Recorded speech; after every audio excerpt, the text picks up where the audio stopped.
Prenies, problema mo rin ba ang power outage dyan sa area mo? Tapos, lalo na work from home ka, ay talaga naman mabibis mode ka.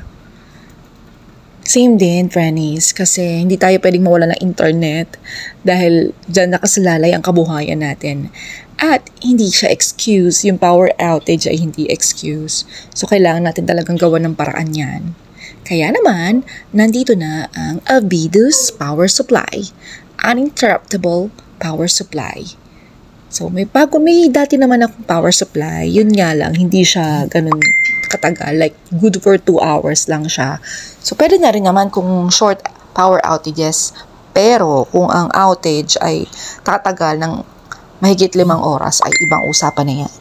Kaya naman, nakita ko itong Avidus UPS sa marketplace at mas malaki siya, nasa 10,400 mAh, ayan, at meron siyang USB and Type-C connector.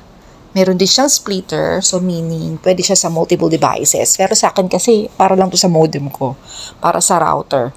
Para just in case mawala ng kuryente, meron pa rin akong internet.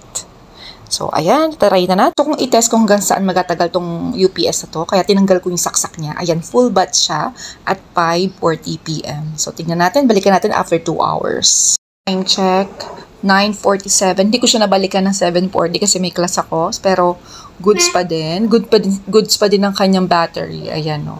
Time check, at 12:34 na empty na siya. Kasi na-disconnect ako sa platform namin. So, goods na goods, diba? So, more or less 7 hours din ang tinagal ng UPS na to. Perfect talaga to para sa work from home. Kaya, kung ako sa'yo, check out mo na to. Baka kasi maubusan ka. Sige ka.